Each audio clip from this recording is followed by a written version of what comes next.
Hai trái ngang báo xỉa nước mình tờ lũng SC8 giúp các bạn trong video ạc quả lão Darkwing server số 48. Một trong những ạc mạnh nhất dưới quyền vương 98. Thật ra mình rất là khó tìm được một ạc nào mạnh hơn được ạc này các bạn ạ. Tổng lực chiến hiện nay có thể chưa cao nhất, nhưng những võ sĩ và sự phối hợp trong team gần như là đến độ hoàn hảo các bạn ạ. Trong đó có một võ sĩ cực kỳ đặc biệt mà mình cũng đã nhắc tên của nó khá nhiều lần. Đây là võ sĩ mà đả khá cũ mà còn có khả năng sử dụng hiệu quả đến thời điểm hiện tại, chính là Terry sờ đói. Và đây cũng là con Terry sờ đói lực chiến cao nhất từ trước tới nay mà mình nhìn thấy các bạn ạ. Tổng lực chiến của nó lên tới hơn 2,2 triệu lực chiến và chắc chắn sẽ là top 1 về mặt lực chiến cho tất cả các võ sĩ, bao gồm Inis, Konit hay bất kỳ một con nào khác. 2,2 triệu chiến kinh khủng khiếp. Tỷ lệ cường hóa sát thương của nó được ép lên tới 155%. Đấy các bạn ạ, quá ghê gớm đúng không? Chí mạng là xấp xỉ 80%. Tỷ lệ lực chí mạng là 50%. Ok. Chủ yếu là nó về tỷ lệ sát thương kinh vãi, không hiểu ăn những cái gì mà nó bụp lên dã man. Thì chúng ta cùng theo dõi nó trước khi đi đánh nhau tiếp các bạn nhé. Thứ nhất là có skin, các bạn này được thêm 5% chỉ số cường hóa sát thương, các bạn chớ coi thường. Phím thì chắc chắn sẽ là một bộ phím full luôn. 110 full xác. Tinh tú chắc chắn cũng phải là full. Thật ra cái này ai mà chẳng biết đúng không?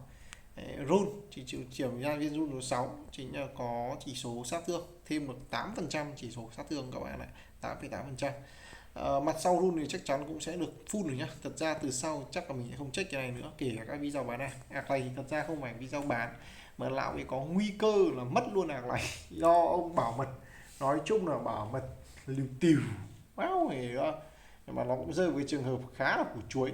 Chi tiết như nào thì thôi để lão Hương Chọc kể lại với các bạn sau. Nhưng theo cái cách xử lý của mình thì có lẽ là sẽ không gặp vấn đề gì đâu, có lẽ là không gặp vấn đề đâu nhá, không chắc chắn vì góc nhìn của mình.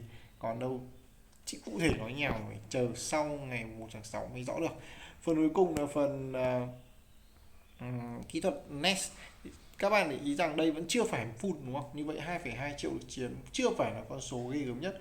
Nếu như có thêm một viên kỹ thuật Nest ở vị trí thành phần, vị trí Park số mấy này, số 1 này mà đỏ nữa thì chắc chắn chỉ số lực chiến của nó phải còn cao nữa, 2,3 2,4 triệu lực chiến chăng. Full đỏ thì sẽ cộng thêm một cái dòng perfect này các bạn này, dòng perfect này thêm 5% tỷ lệ chí mạng nữa. Chắc chắn cũng gia tăng thêm lực chiến ít nhiều chứ đúng không? Chúng ta có gần full, hội còn lại xem có ai full chưa. Thằng Yashiro này cũng ghê gớm đấy gọi này, 4 viên trên 6 viên. Rồi Hotaru lắm lõi đỏ nhỉ, lắm lõi đỏ thế. Đây là một trong những bí quyết để gia tăng lực chiến đấy các bạn ạ. Các vị trí còn lại ở trong team thì chúng ta có Gonit cũng là 2 triệu chiến, Hotaru 2 triệu, wow hiểu rồi, ăn cái gì. Anis là vị trí yếu nhất này, còn đâu toàn 2 triệu, gần 2 triệu hết các bạn ạ. Saiki và Anis là những vị trí có chỉ số lực chiến thấp nhất. Thì chúng ta cùng ngó thêm các cái thông số khác về rune nhé. Rune thì khả năng là full rune, bát bồn luôn các bạn ạ, vãi cả xoài. Con này là con 7 sao, như vậy là đã được nâng Dark Spoke Awaken, tức là cái này gọi là cái gì nhỉ? Nâng lên 7 sao, cái này nó gọi là cái gì nhỉ? Ngày xưa mình nhớ bây giờ tự nhiên lại quên rồi. Cái này gọi là dịch trong tiếng Việt nó gọi là cái gì ấy. Nghĩa là đây các bạn để con bút được thêm những cái này này. Sau khi nâng lên 7 sao, đây là 8 sao 7 sao, 7 sao là mắc rồi chứ 8 sao làm sao được nhỉ? 7 sao thì còn được tăng thêm cái này gọi này, 165 điểm tấn công, 2,2 tỷ lệ chí mạng, 1,1% tỷ lệ đỡ đòn. Đấy, và có thêm nữa nếu như mà book thêm nhá. Đấy, cái này thì được ưu tiên hơn khi mà nó có các chỉ số phòng thủ, phần trăm sát thương và phần trăm kháng sát thương, tất nhiên là hai cái bên dưới. Kinh vãi. Rồi còn đâu là full môn. Con này cũng lục, cũng ban môn nữa, vãi cả xoài, thảo lục chiến tởm thế. Lục môn con này mình đoán tương lai cũng ban môn. Các bạn lưu ý rằng với cấp độ VIP 17 và chơi Battle Pass siêu lợi tức đầy đủ, đánh tốt các chế độ, đấy, thì việc mảnh vạn năng dư giả là điều chắc chắn ở mọi top server các bạn ạ. Nên là đây không phải là lão ý chơi giỏi như hay đâu, tôi tốt như ông, tôi cũng lên là ban môn. Ok. Rồi các vị trí còn lại là lục môn, như vậy được ưu tiên nhất vẫn là hai con đả. Ok, Thì tí nữa chúng ta sẽ xem nó gánh tem như nào nhá. Bộ hồn lực 5 cũng là bộ hồn lực 5 không thể tốt hơn được rồi. Chúng ta có tới 1 2 3 4 5 6 7 bộ hồn lực 5 ở trạng thái 5 sao các bạn ạ, trong đó có sói cửu.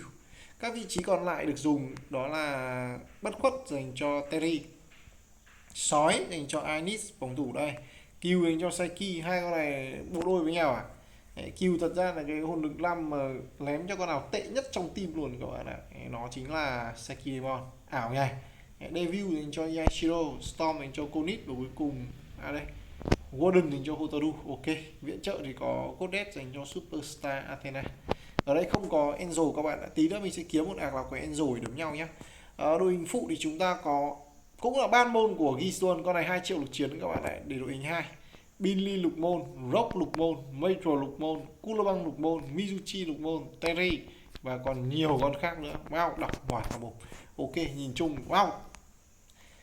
Đây chắc chắn là một trong những người chơi có chất lượng tốt nhất, tốt nhất các bạn ạ, kể cả chế độ đấu trường lẫn đấu trường lên server nhá.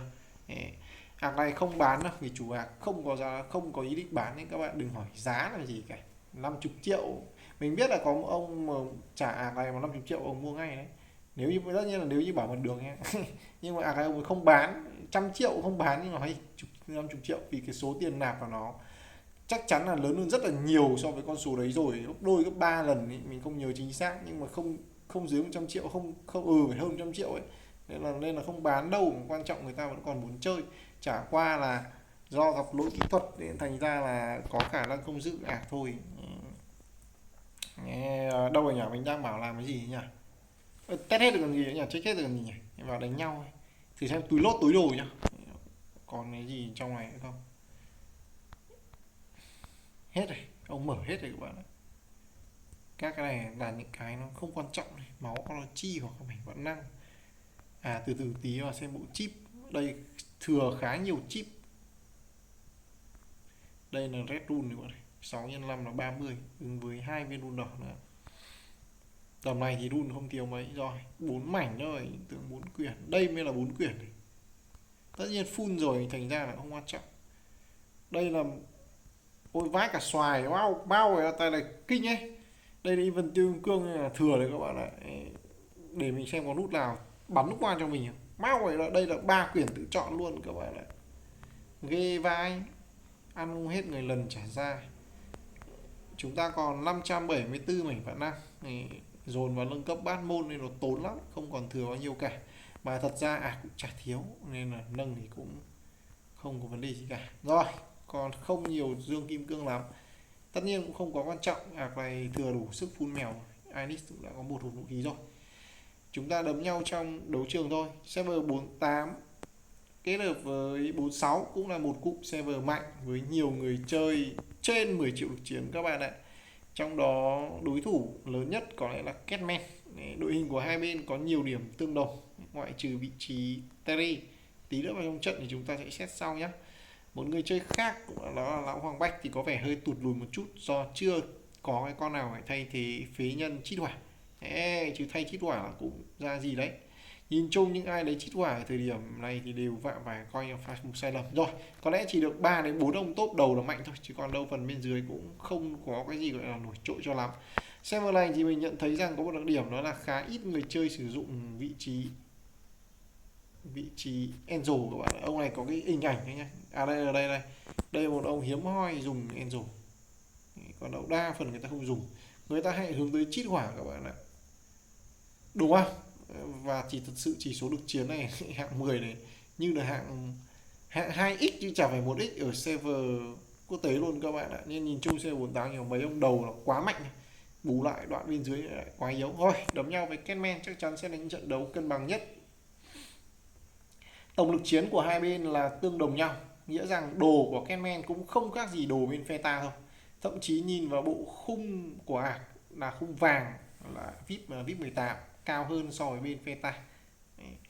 Nên là đối phương không hề có thua kém. Quan trọng bây giờ là xem mọi thứ phối hợp với nhau như thế nào.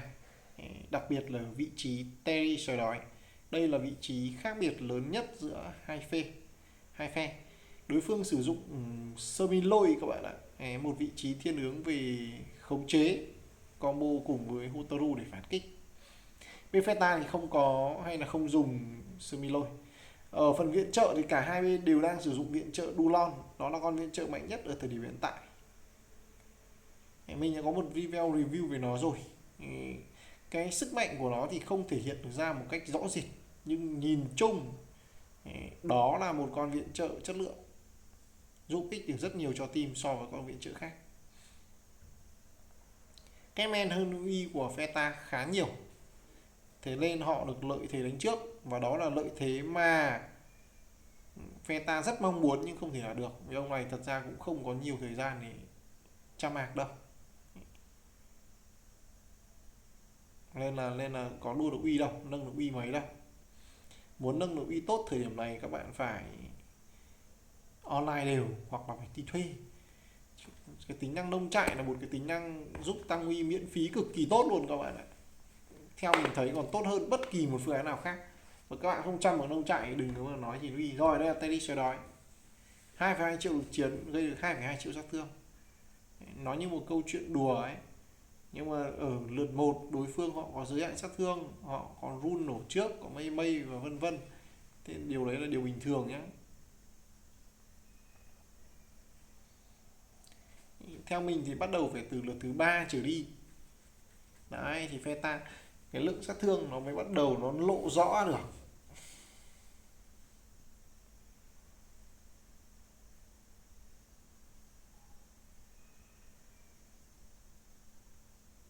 Rồi Terry sau đó nhìn chung cũng là một vị trí hồi máu siêu tốt. Rồi chúng ta vừa kích hoạt chuyển hóa công thủ, cướp nguyên lượt số 2 của đối phương và chờ đợi đối phương cướp lại thôi. Họ cũng có Gonit mà. Đấy, chuẩn bị mất bây giờ này. Rồi hay lắm. Rồi thế mà không bật khiên của Hotaru nhỉ, chấm máu đây các bạn ạ. 8 triệu sát thương, có vẻ như là lượt 2 đã mạnh hơn hẳn lên luôn rồi. 3 triệu sát thương của Anis bình thường thôi, nó không phải con lực chiến tốt đâu. Gonit và Terry với những vị trí có lực chiến ghê gớm. Rồi kích hoạt chuyển công thủ chắc chắn 22 triệu sát thương các bạn ạ. Nhìn chung thì các vị trí hàng sau luôn là miếng mùi béo bở hơn hàng trước, cả Feta lẫn Felix. Nên là phong cách thi đấu của hai bên khá giống nhau các bạn ạ. Đối phương nhiều hiệu ứng, còn Feta thì nhiều tấn công hơn thôi. Thì để xem đúng không? Hay lắm. Phản ám luôn luôn là phương thức khắc chế hiệu ứng hữu hiệu nhất các bạn ạ. Khi các bạn gặp một đối thủ có nhiều hiệu ứng, hãy dùng rune phản ám. Devil ấy, quên mất hồn được lắm. Có lẽ đó là lý do là Âu Cương Chọc không dùng Semiloi.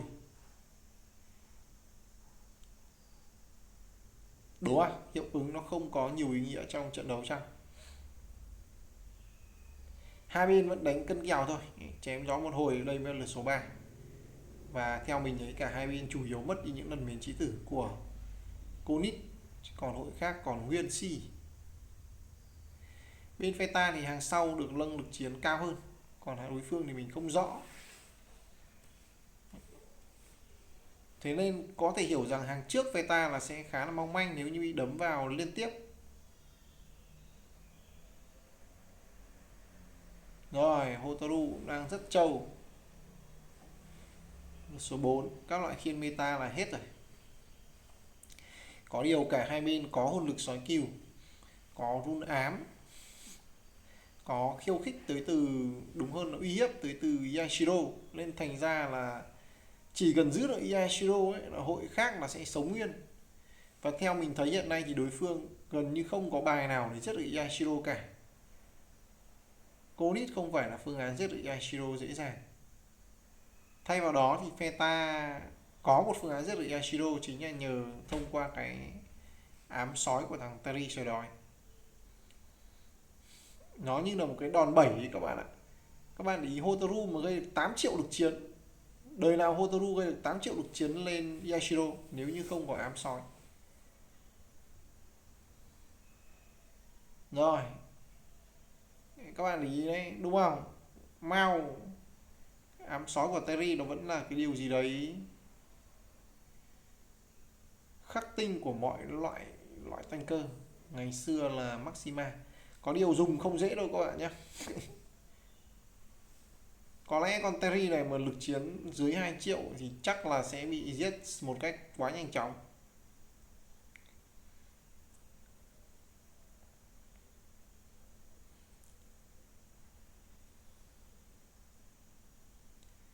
Với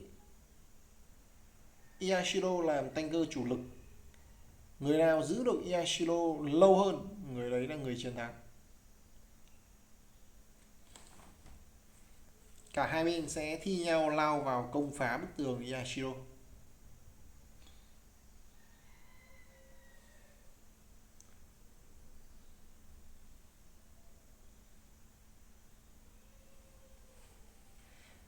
Cả hai bên thì đều lợi dụng khả năng phản kích để hồi máu của Hotaru, cho nên để nó dưới chân Yashiro. Đây là viện trợ Dulon. Rồi, và may mắn là Terry sói đói không bị mất vị trí tử. Số lần đây vẫn mất mau rồi, vừa nói khỏi mồm xong. Và thậm chí Hotaru bay màu rồi. Các bạn để ý rằng bên đối phương vẫn có võ sĩ tấn công cực kỳ mạnh, đó là Gonit nhé. Sự khác biệt đó chỉ là bên Veta tấn công tốt hơn họ một chút thôi. Có điều ngược lại họ có hiệu ứng của Semiloi, và các bạn nhìn thấy hiệu ứng này không hề dễ chịu chút nào cả.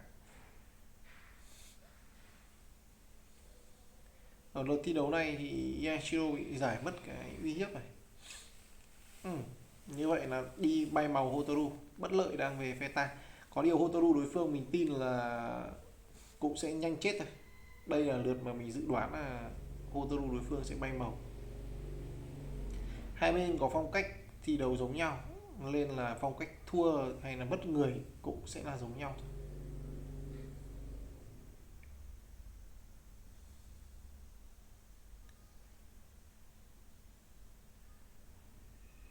Hàng phòng thủ hàng trên là giống hệt nhau, hàng tấn công khác một tí thôi. Rồi đấy, bảo Hotaru sẽ chết là chết rồi.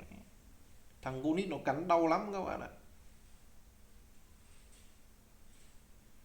Ê, chết chưa? Thấy con nào nhảy vào rồi đấy. Đúng vậy các bạn ạ. Elizabeth đối phương đâu chưa à? Đến thì lượt sau. Elizabeth thay ai ấy nhỉ? Thay Yashiro các bạn ạ. Đúng rồi, đối phương lại mất Yashiro trước. Khá là hài hước. Vì hàng tấn công bên Veta là ghê gớm hơn mà. Rồi, đến lượt Yashiro, Veta mất một mạng đầu tiên. Rồi, tỷ lệ thắng Veta mình đang cho là cao hơn, còn Yashiro là còn nhây được. Chỉ mất Yashiro là sát thương nó sẽ dồn vào hai vị trí hàng trên thôi, không còn đều nữa. Lúc trước 3 người chịu sát thương, bây giờ chỉ còn 2 thôi.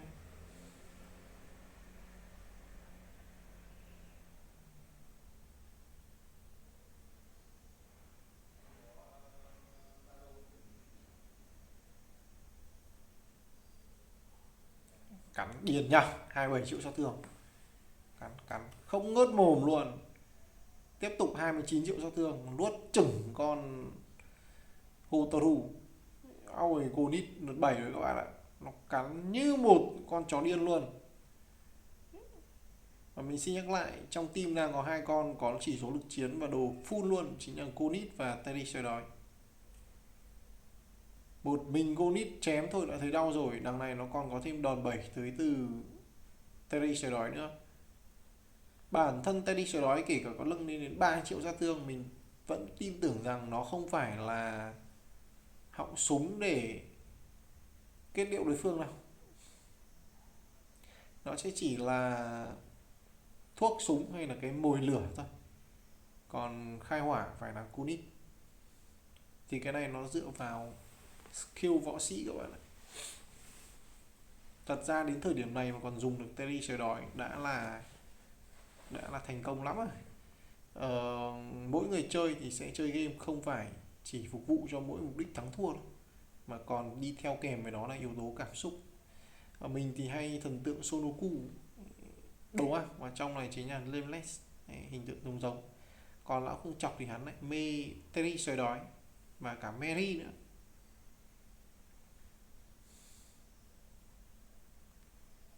Nên là hắn có dự định là sẽ chơi combo Mary Terry nếu như còn nhé. Này là cũng đã từng nói chuyện một lần rồi, cho nên là lão mới nâng con Terry lên đến cái tầm sức mạnh cao tới như vậy. Và thật là may mắn khi những cái sự lựa chọn của chúng ta, cái sự lựa chọn yêu thích của chúng ta nó lại vẫn hiệu quả, đúng không? Chứ các bạn yêu thích mà nó không hiệu quả thì cũng vứt đi nhé. Thì cũng không giải quyết được vấn đề gì cả đâu, thì nhanh chán lắm. Nhưng mình lại yêu thích thì chớ, nó lại còn hiệu quả đấy, thế thì dùng rất là lâu. Rồi các vị trí đả bay màu hết rồi à? Thế mới các bạn mới thấy giả sử nếu như Catman mà dùng Angel chẳng hạn thì tỷ lệ thắng của Catman chắc là sẽ cao hơn, chắc rồi nhá. Vì cái khả năng sống sót của Kunit, các bạn để ý rằng sau lượt 10 sẽ là một dấu hỏi chấm. Khả năng sẽ còn sống thua thằng Terry này. Terry này thì trông thế mà sống được lâu ghê. Rồi Yashiro mới là thằng kinh khủng, với là bất ngờ hơn đấy các bạn ạ. Tầm này với Yashiro còn sống là hơi vô lý ấy. Cứ nhắc cái này người đấy chết này.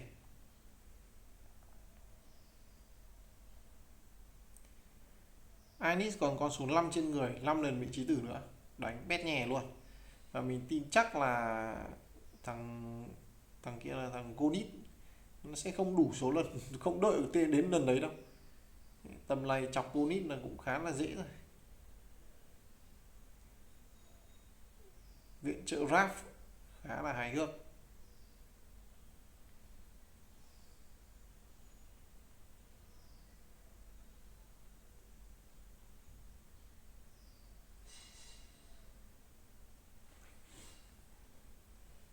Tầm này thao ăn hiệu ứng của Semilôi. Hiệu ứng các bạn nghĩ bao trùm luôn. Đến lượt đồng chí vẫn nhìn để các bạn thấy rằng việc nắm giữ hiệu ứng trong tay nó vẫn chủ động hơn nhiều. Rồi có điều Anis Veta còn nhiều lần vị trí tử lắm, đánh thoải mái đi. Còn Conit mình nghĩ là một lần nữa là Conit sẽ chết, nên là cố thêm 1-2 lượt nữa là sẽ thành công thôi. Nghèo đánh lắm thế các bạn ạ. Bạn này Conit nó cắn liền mồm luôn, cắn không ngớt mồm luôn. Ok, hơi đáng tiếc đó là một trận đấu thua trận. Phải nói rằng vì một Catman nhìn chung thì hai ông thì theo mình thấy là nâng đồ siêu tốt, nhưng mà đâu về mặt võ sĩ thì vẫn còn yếu chán nha. Mình cho rằng Terry và bên kia là nói chung cả hai bên đều thiếu con Angel, do là chưa nhận định được cái tầm quan trọng quá lớn của Angel, hoặc là hai ông ấy đã top cao ấy nên là chả buồn lấy nữa. Nhưng mà đại loại là ai mà lấy được Angel, hay là nếu như thay một con nào đấy bằng Angel thì mình tin là người đấy sẽ là người chiến thắng khá dễ dàng. Qua hai trận quan trận đấy thì mình có thể nhìn thấy rằng cái sức mạnh của thằng Conit thật sự là quá đáng sợ các bạn ạ. Nó cắn nhiều lần, cắn đau quá, vừa đau vừa nhiều lần. Đối đầu với Conit đúng thật là quá nguy hiểm. Ok, không thắng nổi à? Fix đi thì có lẽ là lại thắng đấy, tỷ lệ em vậy. Ngày xưa Catman đánh không lại đâu, không hiểu hắn mới nâng cái gì lên mà là hắn lại ăn lại được đấy. Đánh với Catman thì mới có tỷ lệ các bạn nhé, nhưng còn đâu đánh mấy ông kia rồi bên phe ta toàn thắng rồi, nên là mình không muốn đánh.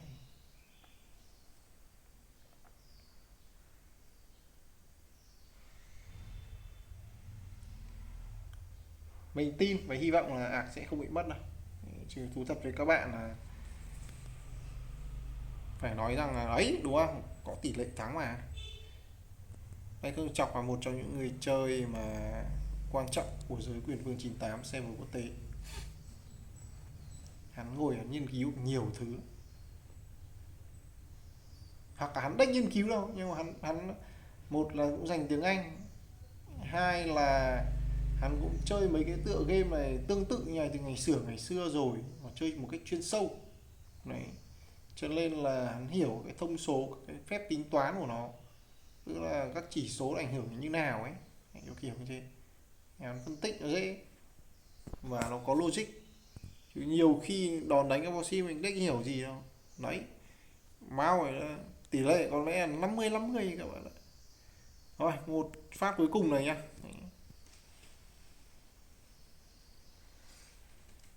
Ta đi sau đó thôi đúng không, gõ đúng đúng vị trí thôi. Cụ vị trí ở đây chính là vị trí Codit này đúng không, giết Codit đối phương trước, tỷ lệ chiến thắng sẽ là cao. Phe ta trận ý mình thấy đã là giết được thằng Yashido là ổn rồi, vì gõ được Yashido thì thôi sẽ không gõ Hotaru nữa đúng không, gõ vào Codit hoặc là Sumiloi. Thế mà quả đấy thua được, quả đấy con Sumiloi nó lên đồng khống chế ác quá. Rồi đấy Mao này, cái tỷ lệ top 1 cao mà các bạn. Nhìn chung thật ra như này vẫn là hay nhá. Top 1 là nó người chơi cùng, top 1 mà không ai đánh cùng thì chán lắm các bạn ạ. Rồi chúc lão sẽ gặp nhiều may mắn về hạt này thôi, còn trong cuộc sống ông vẫn tận biến đấy thì tôi cũng chịu, chả biết gì mà chúc. Hẹn gặp lại các bạn trong các buổi livestream cũng như những video tiếp theo.